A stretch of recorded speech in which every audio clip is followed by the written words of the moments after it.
Welcome to our annual Darwin Day speaker. This year is a little truncated. The county for the first time in 15 years. I wonder why. To introduce Mr. Larry Plank, who has been working with me since I got to USF to organize Darwin Day. We've had an amazing run, and part of that is because he was at over and was the executive director for STEM for all of the counties. So this is one of the largest counties. And science and STEM. Science and STEM. Yes, science and STEM. This is one of the largest counties in the country, seventh, I think, largest. Yes. 20,000. There's been a lot of attrition since I left, right? So. He's currently working with Space Track, which is a private company that supports science technology for classrooms, and they have on-campus events and workshops, trainings for students and educators at Kennedy Space Center. So that's an exciting new chapter in his life. But I just want to highlight that he's been involved in a lot of different important projects in the Tampa Bay area with funding from the Department of Defense, National Science Foundation, NASA, NOAA, Florida Department of Education, Helios Education, involved in a total of 27 awards for $37 million over the years that he was here. So he contributed a tremendous service to our community, and I'm forever grateful for that. It has been a great pleasure to work with him. Not over. We also are developing space science.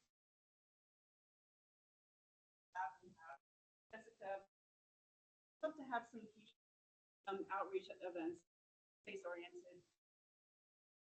I know some people. I know some people. So please. All right. Thank you. Give me a hug. Thank you for having me. So thanks everyone, by the way. So I am a bull at heart, right? I have 2 degrees here from the university, lived in Tampa for a long time. As I was talking with Peter just before this talk, my heart breaks a bit, about being away from Tampa. It's such a wonderful city, right? I have so many memories here.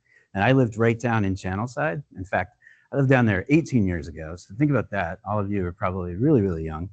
And I lived in one of the first 2 or 3 condo buildings that was built down there before there was Water Street. The aquarium was there. The ice arena was there. Back then, I think it was the Forum, not, whatever it became after that, Emily Arena, and now something else. I don't know, that's changed too. But it's a great place to live. And this university has done so much for me. So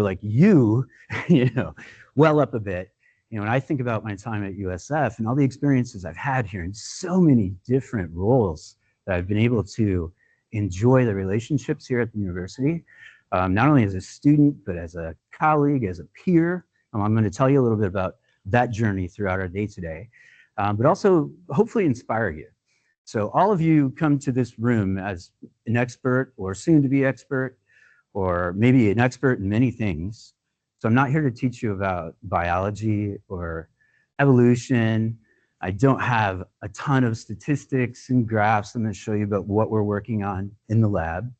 I come here today to challenge you because we all share in this world.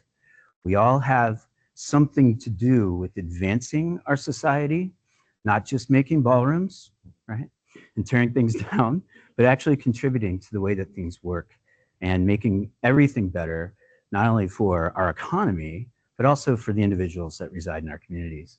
So I chose this word because it would probably stir up in most people's minds religion. Oops, right? Okay, but I come here in a totally secular way, right? We're not going to talk about religion today. But koinonia actually means something else. It meant something before it was in the literature that we might refer to as Bibles or religion, right? So koinonia is really shared responsibility for community. All right, so someone laughed. So while I tried to be a comedian for a while, it didn't work. But I'm glad you did laugh, because now I know I'm at least with one of my people who gets some jokes along the way. Christina, when she first called, she said, "Hey, I want you to be the Darwin Day speaker." And I was like, "Well, I'm not really doing any research around, cool stuff like you're doing with epigenetics. Um, I am a scientist, kind of. I am an educator mostly, but I'm just a big fan of all great things in the world." But she's like, "Well, tell your story then." So who doesn't like baby pictures? So there's me as a baby. I swear it's me. Me as a little kid playing in the backyard, some dandelions. I did grow up in Michigan, so that's a day that my family was fortunate enough to get us to Mackinac Island. If anybody's from the Midwest, you certainly know what Mackinac Island is. And I'd be remiss if I didn't put my little sister in one of my pictures that I'm sharing here today. So that's Jennifer, and she is in her 50s, just like I am. I'm older than her, obviously. So I'll give you a hint at how old I am. I do want to present what I'm going to share today, my experiences with the university and all the things I've done throughout my career and different phases in 3 different scenes. So I'm going to refer to this as the land scene, right? The water or sea scene, and then finally the last chapter that I'm currently in is the space scene. So here with the land scene, word looks weird up there at school. I actually looked at this 2 or 3 times and was like, is that spelled correctly? It looks weird, huh? I spent so much time there. Close your eyes. Think about middle school. Go back there. Take yourself back to middle school.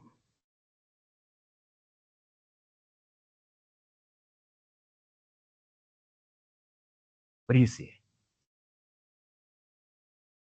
Anyone? Yes. Friends. Okay. What are you and your friends doing? Hanging out? Is it in the cafeteria or outside, walking to school maybe? In the classroom? Having fun in the classroom? Who else? We all have these memories. Everyone in this room has that memory. Middle school. What else? Peter? I guess a love of biology Okay. on top of everything else Mm-hmm. at that age. Okay.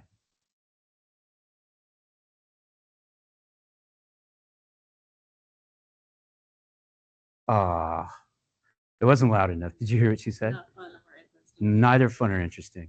Right. So a couple nights ago, I actually watched this movie, The Housemaid. It was on. So, oh, it's a good movie.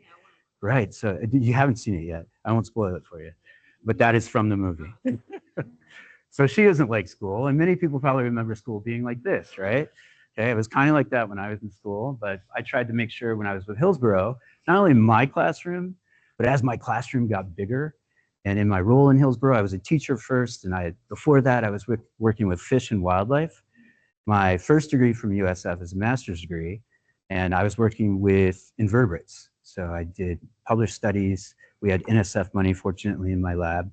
I was Dr. John Lawrence, and I was working with sea urchins. So I was the guy with purple hands all the time and little needles stuck in them. But my classroom then was working with folks like Peter. I don't know if Peter remembers, but I was a TA for ecology way back in the day. So this is probably in 1998, 1999. I have somewhere the copy, pro copy, right? Isn't that the copy shop that used to be across the way? Is it still there? Still there, okay. Shrink wrapped lab manual that myself and 2 other graduate students authored. So I have that still somewhere. I couldn't find it, otherwise I would have brought it with me.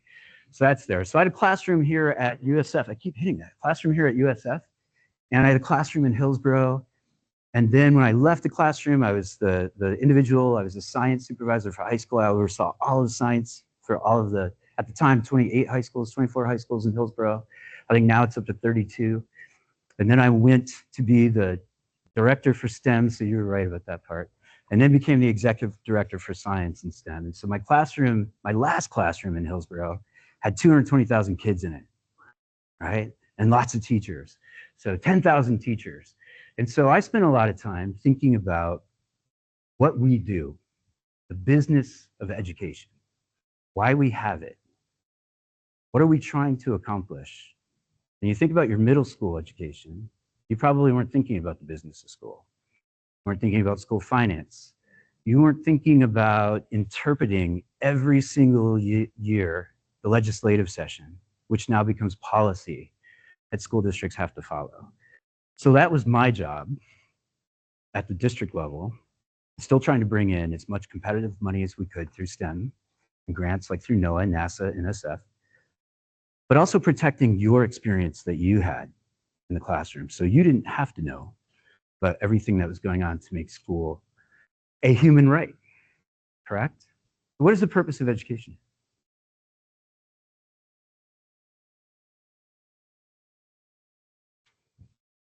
To learn, okay? What else? Easy stuff. Or how about goal?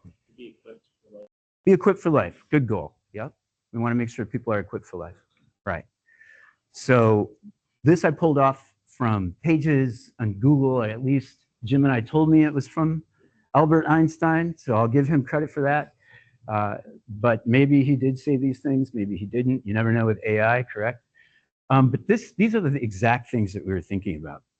So I now want to shift to, if education is a human right, then why is it that we have such a hard time teaching about evolution?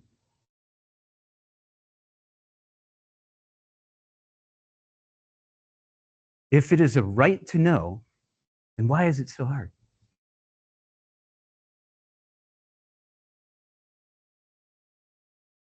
Interesting, right? Yes. Because of other people's, it might be a conflict with other folks' ideology. Yeah, absolutely. But it's in the textbook, right? Most of them, some of them.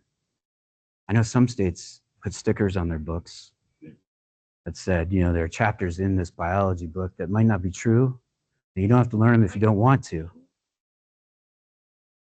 Yes, you didn't know that? So the state of Georgia did that like in, I don't know, 2007, 2010 maybe, something like that. The stickers may still be there, who knows? Nobody's using the books anymore probably anyway. But so if we have this right, so this is something now at the district level, I have to make sure that students are getting the right education, making sure that they're learning about Darwin, his theories, natural selection, and trying to pull in even some of the really cool stuff that isn't in the book, because the book was probably written 20 years before you even started doing anything in epigenetics. So that chapter's not in there either. So how do we bring those types of things and inspire students to understand what's going on in the research institution, even right here in their own backyard, right? That's a lot to try to pack into a classroom, and work with the general public, work with politicians who don't want us to know more, right? Back to, it's a right to know things, it's a right to have an education, but it seems, especially in today's world, I'm not sure that anyone looks at it that way, who are making the decisions about education. So, what's this? Guillotine, okay. So I did teach at university. I was adjunct beyond doing the TA work that I did with Dr. Styling and other folks here at the university. I taught Bio 2, I think, labs, and I was also ecology. Those were the two sections I had for TA for a couple of years. And I had the research assistantship. So I had full-time employment while I was here getting a master's degree, which is pretty cool. How many of you guys have full-time employment? A few? Okay, very good. You probably were making more than like $17,000 a year though. Maybe not. Nothing's really changed. All right. So I showed this slide to my university students in the College of Education. Right? So I want to be science teachers, or maybe even brand new teachers to the county when I'm welcoming them into what it means to teach good science. And so they all pretty much get it right. They're like the guillotine, that's correct. When was this utilized?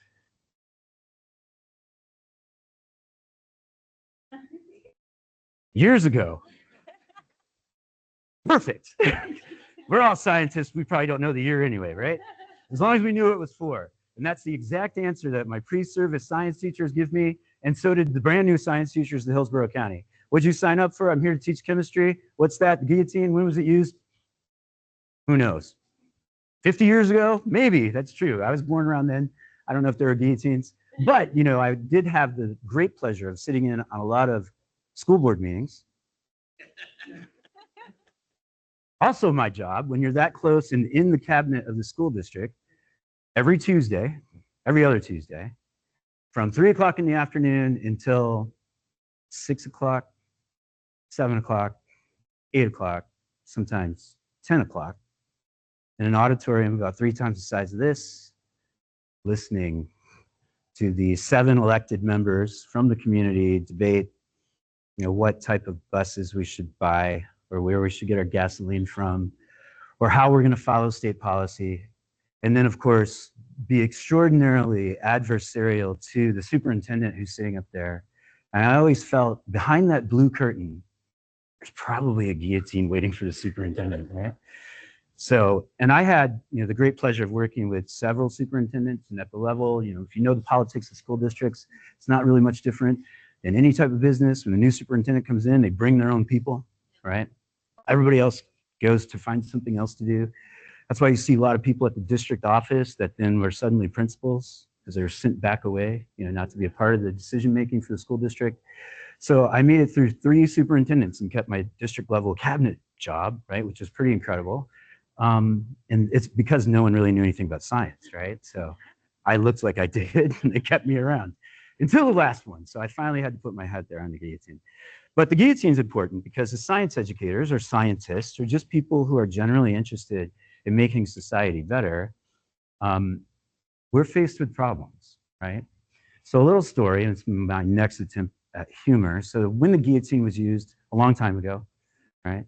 An attorney was called up, for committing some sort of legal crime.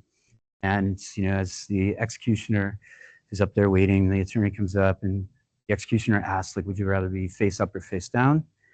So the attorney says, I'm going to be face up. So the executioner readies the cord and the lever is released and the blade drops and it stops right here. Divine intervention, the attorney's set free. So he's free to go. Next one up is a medical doctor. She's done some sort of malpractice as well. She says, well, it worked for the attorney. I'll go ahead and be face up. Executioner readies the blade, pulls the lever, blade drops, stops again, right here. Divine intervention, set free. She's free to go. The next up is a college faculty teaching Darwin science, right? Maybe just a middle school physical science teacher. So whatever they were doing, they were probably teaching Darwinism, right? And so they were there to be executed for that. And science teacher says, sure, I'll go ahead and be face up, look for everybody else. Gets down, face up, looking up at the blade. And right as the executioner is getting ready to pull the lever, release the cord, the Darwin science teacher says, wait, I think I see the problem. Maybe I should go back on the road. Yeah, I could be a comedian. So once you see a problem, you own the problem, right? And so all of us, with what we've tried to do with not only what happens in the regular school day with teaching evolution, also hosting events like Darwin Day, celebrating the great work that goes on well beyond Darwin's contribution to science. We need champions, right? To help us do that, to support us, to be out there, to be pillars of strength, to maintain our scientific momentum and the presence of science in our daily lives. So this group was tremendously helpful. Their website's really easy to find. They have all kinds of great things, not just about teaching evolution, but teaching climate change, teaching global change, any sensitive topic that might be incongruent, right, with politics or personal perceptions or choices about how they live their lives. So a great resource. Everything is continually up to date. They have a blog, they have a news feed that's constantly going. So subscribe to their social media, all 3 of their socials are good, or go ahead and just check out their website. So this is from my specialist degree here at USF. So in education, you can get a degree called an education specialist. So it's basically like being a graduate student, but being ABD, kind of, right? So it's all 7,000 level graduate work. You do have to do some research, but instead of a dissertation, you get to publish what essentially is a master's thesis instead. So it's almost to a PhD. Why people do it, I have no idea. I know why I did it, because I wanted to get back to work, right? Like I didn't want to be in school at night and also have to go to school board meetings and write this and take courses. It's just a lot, right? The older you get, the harder it gets. So all of you look like you have much younger faces than me. Get it done now, definitely, definitely. Get it done now. So I wrote this thesis, right? I'm not going to share everything that's in it, but from the title, you can probably see there's a little bit about evolutionary theory, and intelligent design was a big thing at the time, and I think it was 2006, right? Yes, 2006. But I also go through in this thesis all of the major court cases around evolution in, all the way back to the Scopes trial up to current times. So the Dover decision is in here. That was Kitzmiller. So in that case, what the community was trying to do, the school board voted to change the biology textbook into a creationist version of a biology textbook. And they actually went through and made the purchase. Books were there in Dover, Pennsylvania, and getting ready to go. And there were Kitzmiller and other folks in the community, and that was a parent, right, that was raising a challenge to teaching intelligent design in school with these brand new creationist textbooks. And an interesting tie to Tampa, a gentleman by the name of, he's an evolutionary biologist. Many people who are here as faculty probably know his name, Ken Miller. I think he's at Brown University. So Ken came to testify at the Kitzmiller case about intelligent design to make sure that evolution was securely taught and part of the curriculum in biology. And Ken was an amazing person on the stand. So he was a great witness for science, but also a great witness for religion, because he came as somebody who was very, very Christian, and he shared his beliefs of how he makes sense of the world in being a leading biologist, but also being able to worship in the way that he chooses to. So the interesting thing about Ken, so anyway, the new textbooks get struck down, evolution and the old books stay a part of the curriculum there in Dover, Pennsylvania. And that's the last major court decision that's happened around this. So we've been pretty quiet for the last 20 years in terms of court cases. But I'm going to talk a little bit about how folks who don't want science to be taught, especially evolution, they're circumventing curriculum in a different way, right? So Ken actually, when he was very young, came to Tampa to speak to the school board. And this was in the early 80s. Hillsborough County Public Schools was doing the same thing that Dover did 25 years later, trying to have equal footing for, at that time, creationist theory in all of the high schools in Hillsborough County. And Ken came to debate the leading creationist at the time, this huge debate, Jefferson High School. Okay, they had it in the auditorium, right? 1,000 people show up. There are people waiting outside, right, trying to listen into what's happening. And Ken absolutely destroys this guy, right? Of course, as his first major win. So whenever I see him at conferences, people ask him about the Dover decision all the time and what it was like to testify in such a high-profile case and what it meant for science after that. But when I talk to him, I can bring up Tampa, which is pretty cool, right? And he remembers that with the biggest smile on his face, which is great. So challenge, right? There are lots of challenges out there. I mentioned that currently public education is circumventing the teaching of evolution in schools, in science in general, through making school policy different. Instead of challenging the standard curriculum and saying we want equal footing for creationism and evolution, they're simply creating different schools with taxpayer money that don't have to follow the standard state adopted curriculum. Battle avoided, right? They're now getting their way. And the only way to stop this is to vote, to speak out, research what's really happening in the community, and be a force for change. to maintain our public schools and our public education with the science standards. Florida science standards aren't that great. You know, we're the only state in the nation, only one, that hasn't revised their science standards since 2008. Crazy, right? Think about everything that's happened in the world. And also at that time, the science standards didn't include, I don't think evolution is mentioned by name. Climate science, of course, climate change has been struck from the standards, so we've taken things away from them, but we haven't added anything to them. And we're also the only state here in Florida that hasn't adopted a portion of, or in the spirit of, or maybe even wholesale, the science standards that were created in the late 2000s and early 2010s. So if anybody went to school outside of the state of Florida, you probably had a much better science education than what the kids are even getting today, right? So think about what's happening. How many of you know who the school board members are that represent you in your community? Huh? What about your state level senators or Congress people? Anyone know a little bit? We just don't interact with them, right? Much. But they're the ones that are circumventing science education.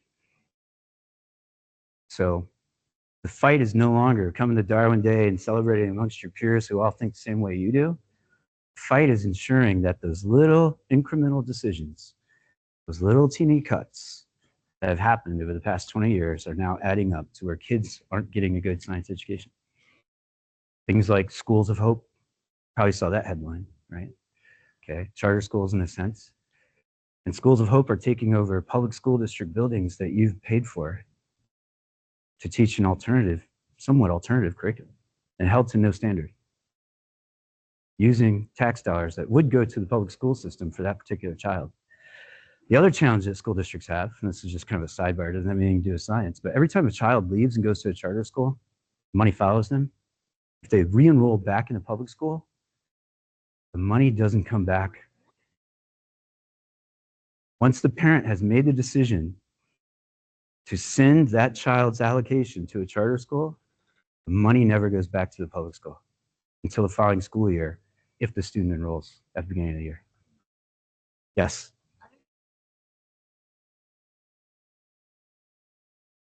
So charter schools are public schools funded with public school money, clearly, that operate essentially as for-profit institutions.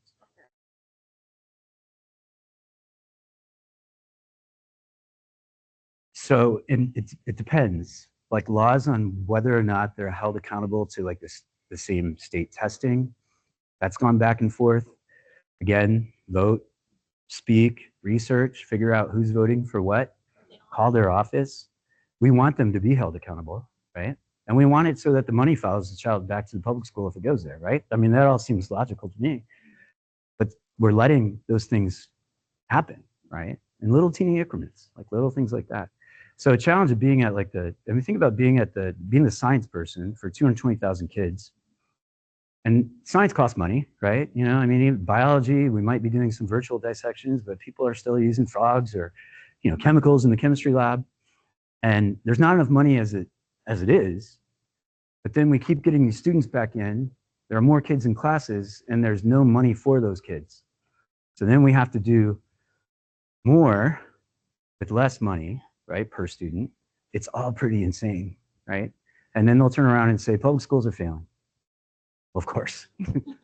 They're pretty hard. It's pretty hard to be successful with the situations that are thrust upon public education, especially science. So when you think about that funding, which subject area is going to be hurt the most? It's not going to be reading, right? It's not going to be math. It's going to be science. So all those big funding shifts have a direct impact on the science classroom. So a little bit more about me. There's lots of logos up there. Right, how are we doing on time? 25 minutes? It's not a 2-hour lecture? Are you kidding me? We're only on like slide 7 of 100. That's crazy. So, no, right. So we'll just skip, you know, I have a 30-minute video I won't play, you know, we'll do some other things. So in my career, I've had the great, really luxury of being a part of all of these different organizations and institutions in some way, and learning as well as working, right, with folks. So the Tampa Bay STEM Network is, you probably saw that on the flyer. It's a nonprofit that we started here in the Tampa Bay community, and it was completely volunteer. We had an opportunity to become what is called a STEM learning ecosystem, which now has become government policy. So a lot of NOAA, NASA, NSF grants, they reference working with STEM learning ecosystems. So at first the ecosystems were established. There were 20, let's see, 27 of us. And so there's Tampa right down there. So there's a call out to the nation. Over 100 communities applied to be a STEM learning ecosystem. Only 27 were selected. And what the ecosystem had to have in the community was these institutions, right? So some of these same logos you'll see back on that previous slide of all the affiliations that I've had throughout my career. And we had to make a commitment to the text over here on this side of the screen. We had to have these organizations and institutions represented in our common vision for STEM within the community, and also had to make some sort of commitment. And in most cases, it was a volunteer commitment, not a financial commitment. USF didn't give us any money to become a STEM ecosystem. In fact, they created their own STEM, post over here, right, under the provost's office. But they did make a commitment to STEM back in those days when we were becoming a STEM ecosystem. The only organization actually that committed with a financial contribution, can you guess which it might have been up there? Are they up there? Oh yeah, they are. Okay, they did, but not originally. So I probably should say that. One of the original funders of the STEM learning ecosystem. Moffitt did, but it was like in the second or third year. Who? Lightning. Very good. Jeff Vinnick, right, made the announcement. He was going to contribute $50,000 to get the ecosystem off of the ground. So it was basically startup funding for the ecosystem. And the reason Jeff did that is because the STEM ecosystem people, they were, let's see, yeah, I want to be an engineer too. Did I go past? Oh, I'm going too far fast. That's the way. I think it was behind it, not ahead of it. Anyway, that's the rest of the presentation. We may get there. You might have to invite me back for part 2 next year. So Jeff Vinnick, I thought I had a picture of the ecosystem people. Guess maybe not. So there's a gentleman by the name of Henry Samueli, right? So he started a company called Broadcom. They all have cell phones because of Mr. Samueli, and he's a very, very rich man. Mr. Samueli happened to invest tons of money into science and STEM, and still does. The Broadcom Foundation, right? All the science and STEM fair awards that happen at the national level, Broadcom is still funding. So Mr. Samueli also funded this idea of creating STEM ecosystems around the nation. But he wasn't going to invest money in every ecosystem. He was going to provide a service of helping the ecosystem come together and become an entity on its own, right? A lot of practice. And he had done that out in Anaheim, California, which is really the first STEM learning ecosystem. In fact, the National Academies published a book called STEM Learning is Everywhere. It's free. It's part of the Academy's press. And it was published based upon the work happening in Anaheim about all these corporations and institutions and organizations and the general community coming together to create a STEM ecosystem where students could thrive. So Mr. Samueli, because he's really rich, he's out in Anaheim, he also owns the Anaheim Ducks, NHL hockey team. So he made a call after Tampa was selected. The Vinnicks weren't a part of what we were doing from the very beginning. We all came together and made our commitments, USF, Mosey, school district, et cetera. He called Mr. Vinnick and he said, Jeff, I need you to give these people $50,000. And I need you to do it in like a week. So, there wasn't a lot of press around it, but Mr. Vinnick and the Lightning were also announcing at that time that they were giving 600,000 hockey sticks out to the community for street hockey, right? So at that same event where the superintendent of schools and Jeff, Vinnick were out there, doing face-off, the hockey sticks and the ball in the gymnasium. And then there was like a press session afterwards, and I got to participate because I was announcing, the information about the STEM ecosystem. And all the press that was from all Tampa Bay around Florida, even national press because it was a STEM ecosystem. No one asked me any questions. They just wanted to know if, Marty St. Louis was going to be playing next week, right? Because he was injured at the time. And what Mr. Vinnick thought at that time, the chances of the Lightning winning any Stanley Cups. Again, right? So we know that what happened there. Nobody asked about the science of the ecosystem, but I did make sure that that big, check that we got, it did get cashed. There was money behind it. And the Tampa Bay STEM Network was born.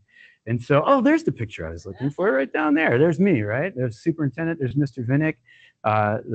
This is Cindy Stewart, school board member, and I forget this individual's name, but she is a silver medalist. That's what's on her neck there. I got to hold the silver medal. It was pretty cool from the Olympics. She's a hockey player. Other things we've done. So I think up there was a challenge, right? Be a part of the community. So all of the things I was trying to do around science and STEM and Darwin Day and bringing kids here and finding money to do that, that was just one thing all year long of 100 that we did out in the community that all of you can participate in. And these things don't happen, right, in our community without people making commitments to do it on their own time for free, to ensure that students are exposed to what's happening. This is McDill. I actually got to go up in a CK-135 and refuel F-35s over the Gulf of Mexico. Pretty darn cool. I can't show you pictures of those. They wouldn't let us have our cameras. So no phones, right? They were put away in a bag while we did that. But I got to crawl down into a little crawl space where you can see the facial expressions on the fighter jet pilots, right? So they go down, hook up, get refueled, peel off, and the rest of the jets are in like a wing formation just off to the side. Next one slides in, peels off. Next one slides in. It's really incredible. So it was practice for not the folks doing the refueling, but the jet pilots themselves. So the funny part about that flight was we're told to sit down and strap in because there was a new fighter jet pilot that hadn't done this yet. It was his first attempt, and they're like, sit down. And so we're thinking, oh shit. Like we're only going, 500 miles an hour, and we're trying to get a plane to bump up against us, right? This will go well. So it would have been a really cool place to die, I guess. But one thing that the ecosystem did evolve into doing is we created this as sort of a mission statement, right? So what do we do in formal schooling, whether it's, K, 5, grade 10, post-secondary, so university is included here, and how do we add value with everything else that we can do, not in just the 5th grade or 6th grade summer camp, but every contribution that all of you can make individually, that the university can make with the talented faculty that it has, with the school district, with Mosey, with the Air Force Base. How can we continue to show the next generation what we do, how we do it, and inspire them about the great things that we're doing, right? Darwin would be really proud of all of you sitting here today, and be even more proud if you keep inspiring the next generation of kids who might not be getting the best education, right, in their formal schooling. So, DOD, I was going to do this activity. I'll just share it. And if you want to write something down, take a moment. That's a challenge to you. I'm not even sure. That was taken off Google too. I don't know who Stella or Sarah's is, but whatever. But some dreams are started actually on napkins. Pretty cool, right? And one of the programs that we had called Mission Tampa Bay, which is this one, started on a napkin. And I'll tell you that story in just a moment.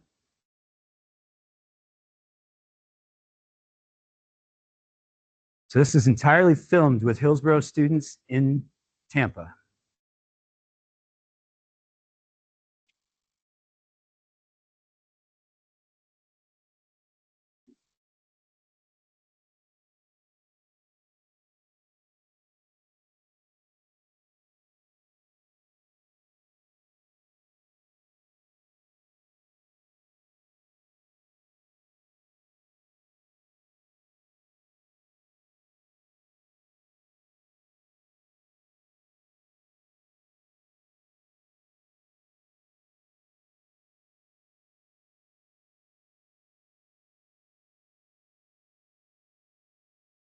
So our vision of that is called Mission Tampa Bay. You may have heard about it, seen it around. It's on the news whenever we do it.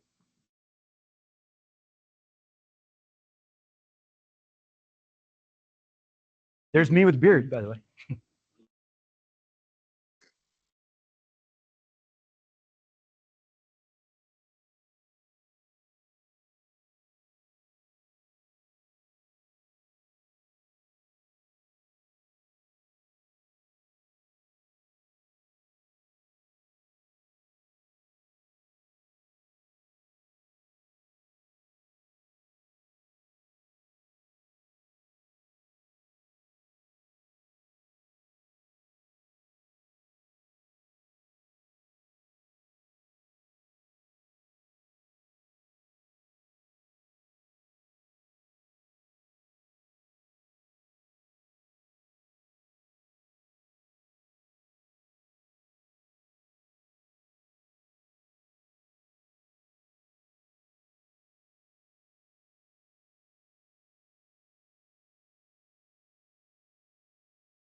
Those aren't Lego robots.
Cool beans, right? So I asked you guys like what your 5th grade was like or your 8th grade. Was it like that? No, it wasn't, right? So with money, but more importantly, with people willing to provide their talent and time to do things like that in the community, things like that can happen. So my job was to go out and find money so that we could put on the camps. The aquarium in Mosey and USF contributed time, space for us to do it.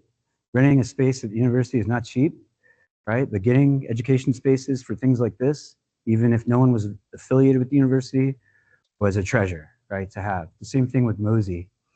Erica Bergman, she came to the first 3 Mission Tampa Bays, which those camps were over a 3-day holiday weekend, and then they've expanded now to a week long in the summer. But Erica did that for free too. Pretty cool. So I just had to pay her plane ticket and take her out to dinner, right? Which brings me back to the napkin story. So Erica and I had dinner up in Tallahassee. She was there for a statewide science conference, and someone said I should speak to her. So it wasn't just her and I going out to dinner. It was a group of folks, and so, but they put me and made sure I was sitting next to her. And I was asking her about her national program of working with college students. So she'd never worked with anyone outside of post-secondary females with a robotics camp. And so we sat at dinner and I was telling her, a little bit about what I did. And I think she's mostly disinterested, maybe in me as a person, but was interested in the work we were doing as a STEM ecosystem. And we sketched out what it might look like to do 5th grade through 9th grade girls in an underwater robotics camp. And everything that I knew I could bring to the table in Tampa to make it happen, because she wasn't convinced until she got here and she worked with those 5th graders and 7th graders and understood that under the right conditions and the right amount of inspiration, anyone can do anything. So that brings me to this. So this is me. I'm at the Senate, the United States Senate Appropriations Committee. think there was a testimony there yesterday that was a little bit different than mine, by Miss Bondi, right? But I was challenged there too. And maybe unlike the way she felt, I knew I was probably the smartest person in the room. I didn't have like a bash book with me either to like fire things off. But I was asked a lot of hard questions in 2017. I was asked to testify.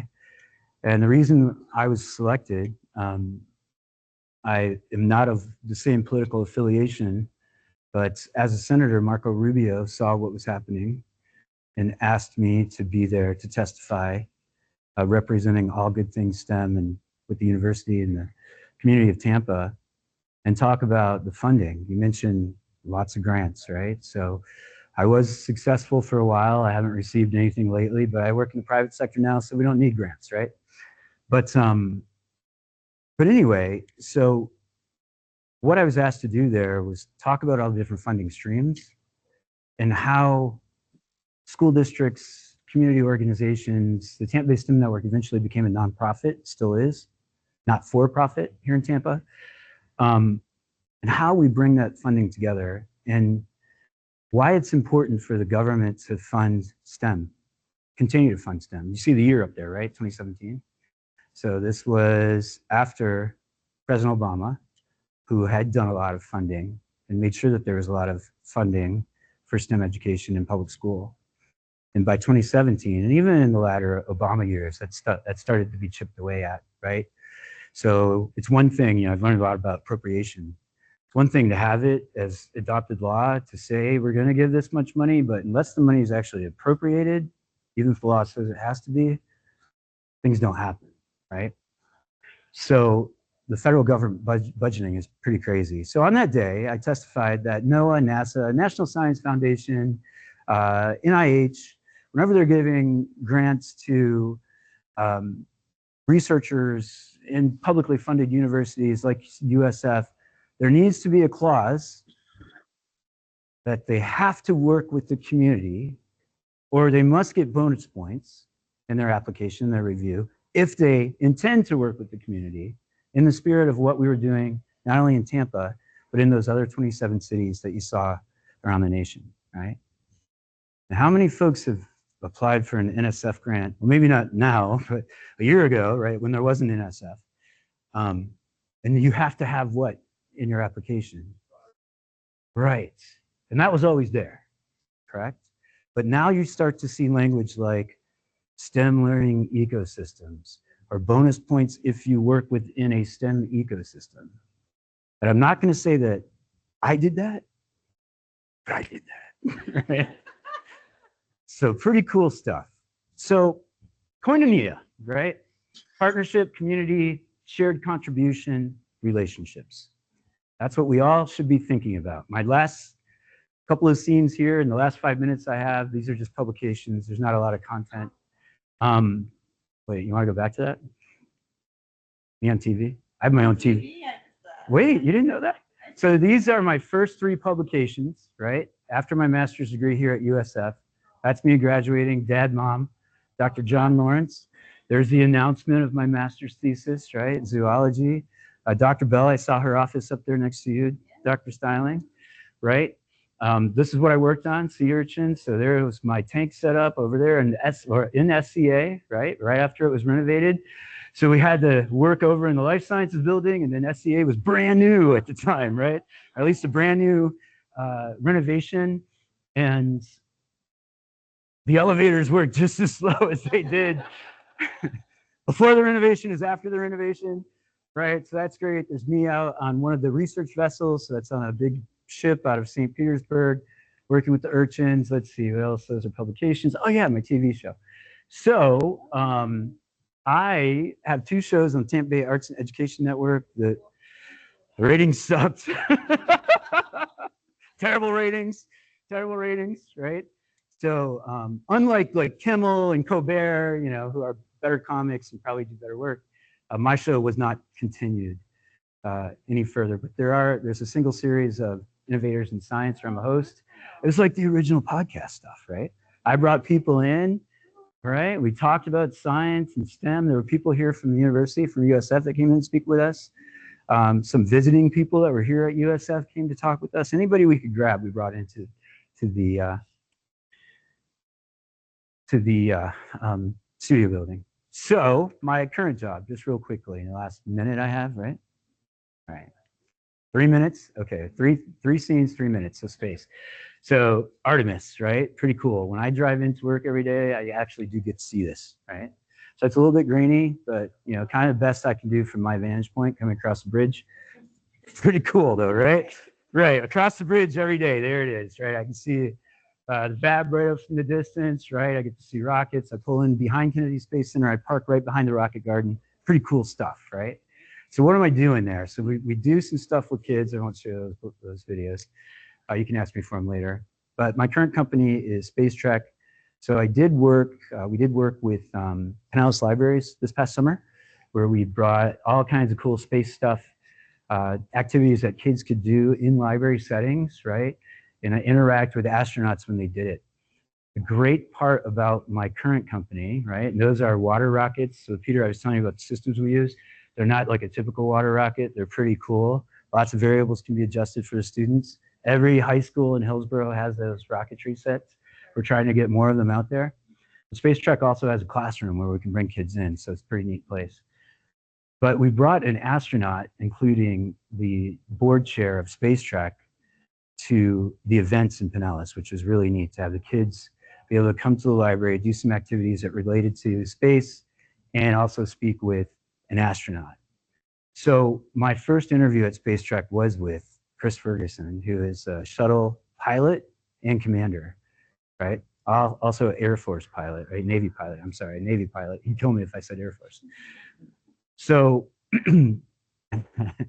so I had that interview, right? I was pretty nervous because I was always pretty proud of my accolades and I thought I knew what I was doing. But when I had to go interview to work at a company over at NASA, who's a NASA contractor, and interview with an astronaut, right? A shuttle pilot, that was pretty nerve-wracking. So even in my 50s, I've like almost peed my pants, right? When I've been, nothing I had done up to that point mattered at all. It didn't seem like, right? They were just more interested in how he's going to help them as engineers translate the stuff that they were making in-house to education systems across the country, which I can do, right? I can be a translator. So my title is Chief Education and Programs Officer, but really I'm just Chief Translator of science and STEM into education.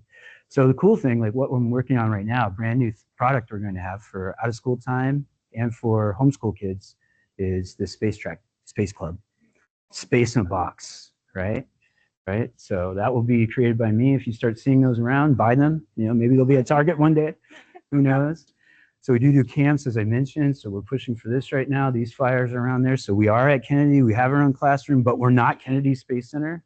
Many people don't know that Kennedy, the Space Center visitor complex that you go to, is a theme park owned by a theme park company who rents land from NASA and NASA's assets to have their theme park. So they are a separate entity, for profit, not affiliated with the government at all. Pretty crazy, right? That's really it. This is what we're working on now.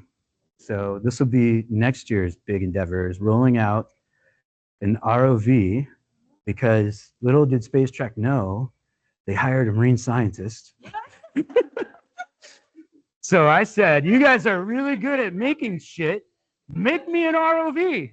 And so that prototype is sitting in our office right now. So we've tested it in my pool a few times. Seems to work. And so hopefully down the road, those girls you saw in the Mission Tampa Bay video will be using this little guy and putting this guy together instead. So that's all I have. And I just want you guys to make sure that you are inspiring people around Darwin's work, your work, great things in science and STEM. Vote. Votes matter. Don't let science be killed by 1,000 cuts, right? Don't let it happen. And just never forget, koinonia. So I'll be the koinonia guy from now on, maybe. Yes. I didn't say it enough during the presentation, but we'll see. That's it. Thanks, guys.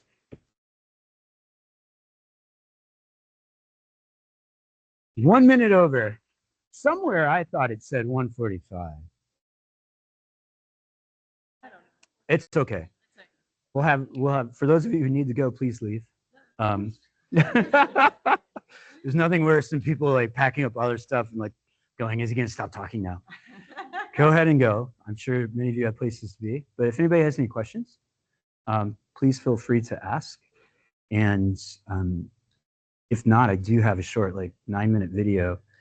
I wasn't going to show as part of the presentation, but it's in there. And it's pretty inspiring. If you want to stick around for 10 more minutes, I can show that. And it was added last night after our dinner. Do you remember what we talked about last night, Christina? I didn't drink as much wine as some of the other folks. But I do want to thank you guys for bringing me. So, thank you, Peter. Yes, Alex. I got one for you too. Yeah, absolutely. Aren't you part of the committee? Am I getting a paycheck? So I have a question. Here's one more for folks who were serving but aren't here. Here you go, Peter. And there's some more swag stuff, stickers and things back there. If you are exiting, you want to grab whatever you want to grab, please do. Some of our equipment from Space Track is over there. If you want to take a look and ask me questions about it after, please do. All right, Pictures in Hillsborough. Yeah, no, I'm since you left, we've had a new every year more or less, or right? And I just so the kind of vision that you had. You know when your ex breaks up with you and then she can't find anybody good and she's dating somebody new every year, right? That's how I feel. But it's how much of it is because of I don't know who the boss is who's doing that change of the guard, but it's such a big problem. I just don't even know where to start.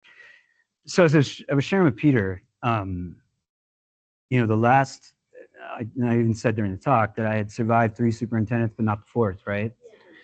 So I was a tough person to get rid of, right? Because politically, I was very well connected in the community. And, didn't matter the political affiliation, school board. I had all of them on speed dial and they had me on speed dial too.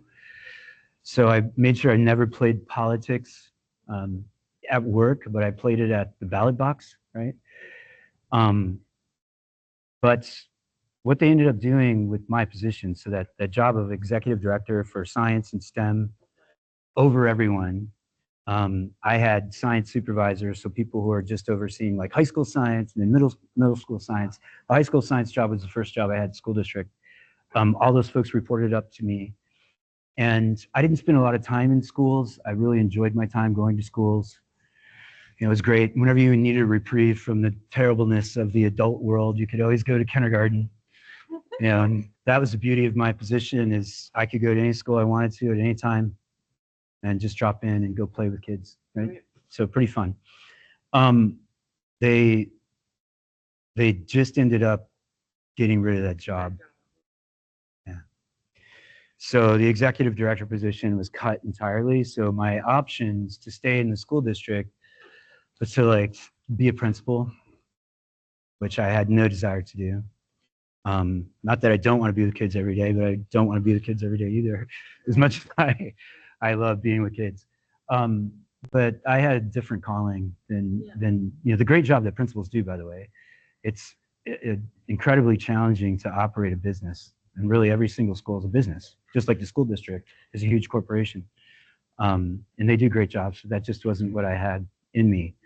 And fortunately at that time, the College of Education had a visiting professor 2-year commitment, full-time. So I left Hillsborough and went back to USF. So I was in the College of Ed as full-time assistant professor for 2 years. And so back to your question though, right? Why is it bad? Because there's no one there.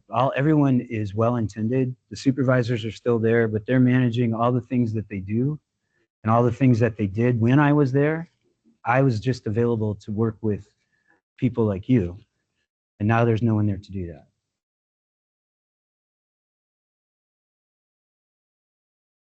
They are selected by the school board.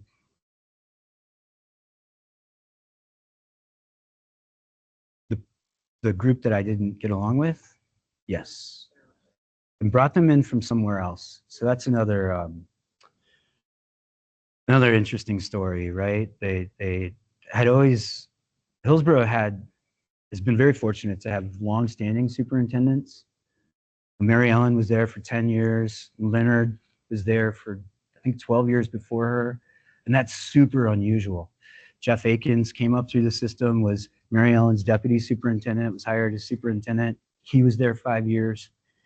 And after Jeff, the school board didn't feel that there was anybody else in the pipeline that they could trust, and politics got involved, and the school board at that time was more right-leaning than left, and they hired a superintendent from a small county in Florida, Clay County, who was, in some districts, the superintendent is elected, just like the school board. So he was a right-leaning, very right-leaning politician, was hired to run Hillsborough schools. And you can imagine the tension that I had with the administration that they brought in, right? And it was, watching everything that I had built and that I considered at that time my life's work being destroyed. That's hard, It's like, where'd the East Wing go, right? Yeah. That's kind of like what I felt like, But yeah, that was tough, and we didn't get along, and so, they didn't fire me, which is good. So I got compensation when I left and all that. It worked out well, but that's sad. I doubt that they'll ever have that position. The new superintendent, though, so those people didn't last, surprisingly. The new superintendent is somebody that came up within. His name is Van Ayers. He's a really great guy. He used to be a science teacher. So when I was the high school science supervisor, he was a science teacher at Jefferson High School, of all the high schools. Amazing, right? Yeah, good guy. But I doubt that they'll ever bring the position I had back. School districts are being challenged with budgets, and they're also being, like statewide DOGE, right, is going through school districts too, just like they are governments, city governments, community governments. And Hillsborough has been rated as extraordinarily high with the percentage of their budget that they spend on district level administration. So there's no way they're going to add like my old position back. It's just impossible. I don't think so. So you're gonna have to call me over at Kennedy. I'll come over and talk whenever you want. Yes. Mm-hmm. To fund the STEM ecosystem. Mm-hmm.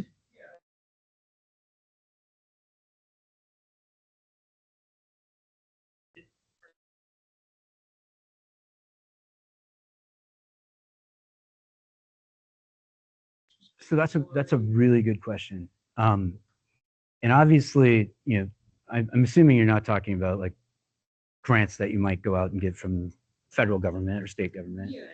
Even some philanthropic organizations have grants that you apply for, right? So I'm going to exclude all of that because they're sharing what they're looking for in those applications.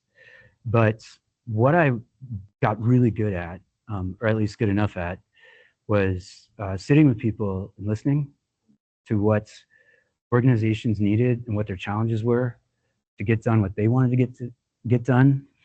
And then, the value proposition was, I can help you, but you got to help me. Usually that was writing a check.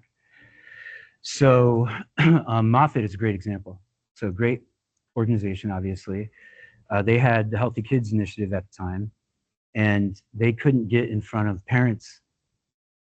So they were sending all their Healthy Kids kits, with sunblock, and here's how you avoid skin cancer, all this cancer mitigation stuff. They were giving it to teachers. It may have been going home, it may not have been, like, who knows. Moffitt really wanted to get parents to talk to them, right, to share with them what good parenting meant in terms of cancer mitigation. They had no way to do it. So what I said was, I can get you parents if you can fund 25 STEM family nights in the Tampa Bay area.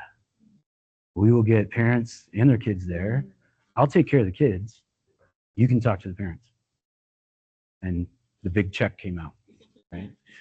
And so those types of sitting down and asking what an organization needs. So that was obviously a win-win.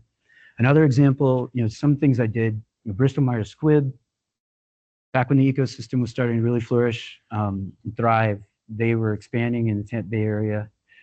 They, came over, they heard about the STEM ecosystem. And in fact, a lot of big corporations, another interesting part of my job, a little sidebar, but was Trump call it weaving, right?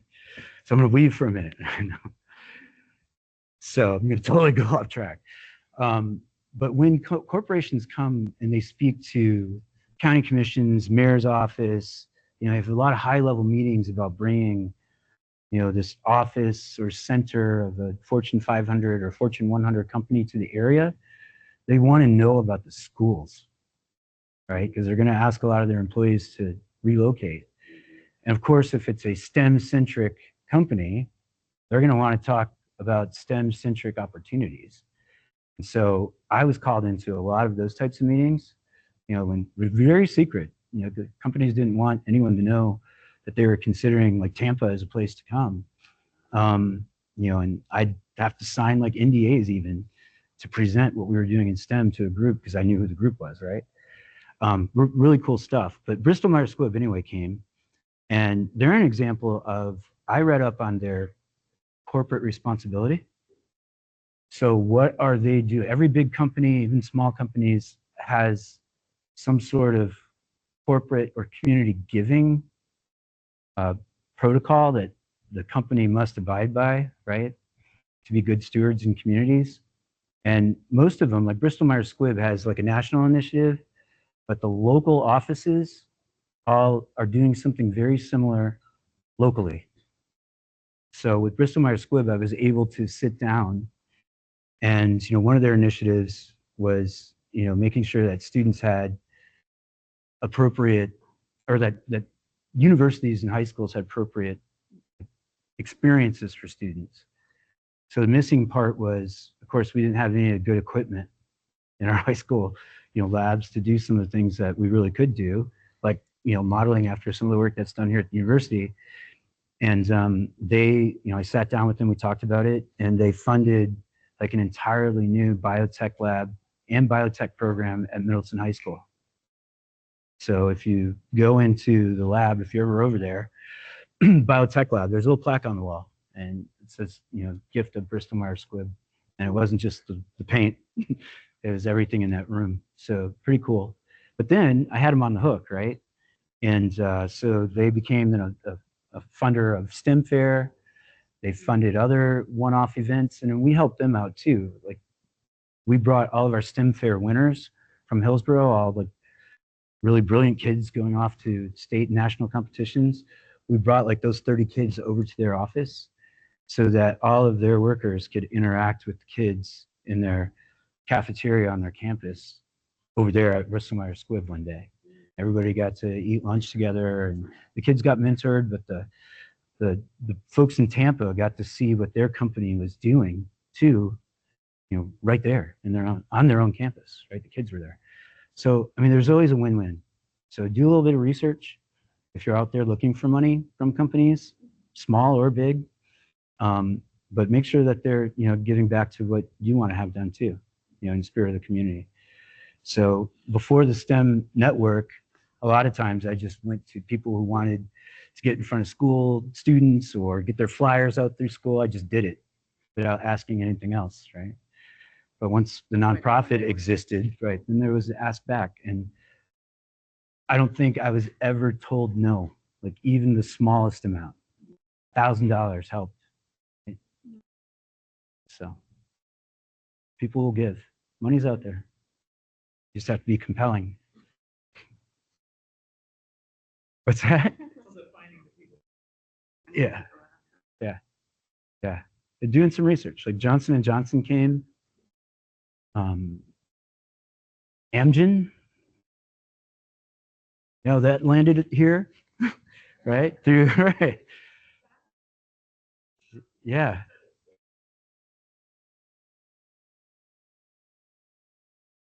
That happened because of STEM ecosystems. Yeah. So we were at a national meeting, and I think people, it might have been like Boston's ecosystem. I can't remember which city. It was on the East Coast. Isn't Amgen located up there? Yeah. So they had their ecosystem presented the Amgen stuff. And I just struck up a conversation with the people there from Amgen that were presenting with the Boston STEM ecosystem, and it's called BoSTEM. And they were like, yeah, Tampa, we've been looking at Tampa, right? Like, who do you know at USF, right? So, I mean, I didn't create the program, of course, but I made some connections, and it's here, right? So yeah, cool. STEM ecosystems, cool stuff, right? Well, let's see what we can do moving forward. All right. Thank you. Thanks so much. Thanks. Okay, so.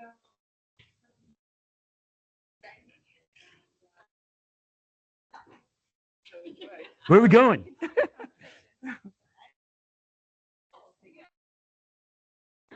And then I have to go do the car drive. So Okay. I don't know if I'll see you then. Okay. Okay. And I'll PDF this presentation. Yeah, that'd be great. And I'll send it to you. the links. I guess I can just cut and paste them. Yeah, they That can was be. great, Darren. Thank you. Interesting. Thank It's you. great to see you Thanks for again. having an I impact do in my have life. one question. So Mhm. the space, they're lucky to have you. Do you think you'll be able to scale up the RSCP? Because you had a day of, I don't know, $89, 4 days for 300. Mhm. So you make a lot of your clients might be local. And where can they stay?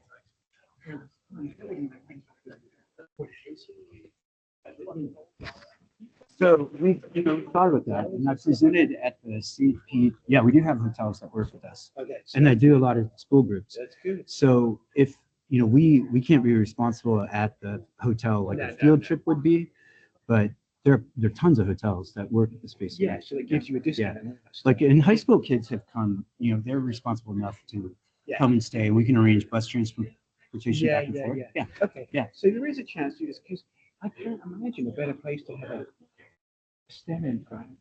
You've got such a big draw being there. Right. It's a great address to have. It's fantastic. Yeah. And you couldn't have Well, better guy to it's do it. And I wondered if that was in the scale.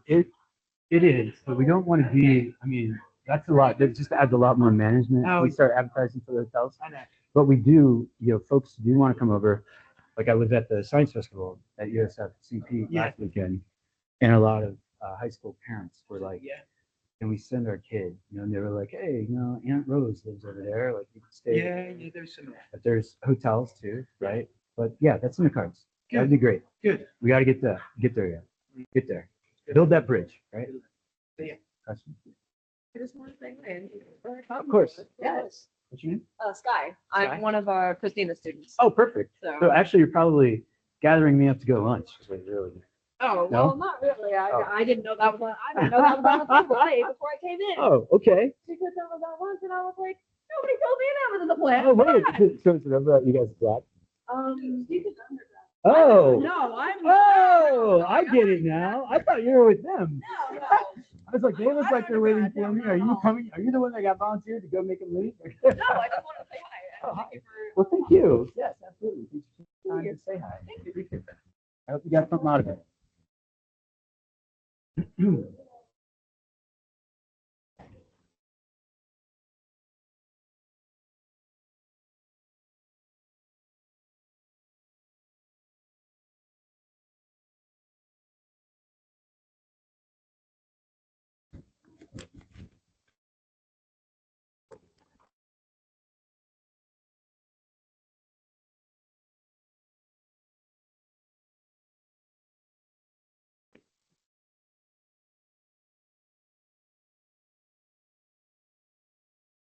Koinonia!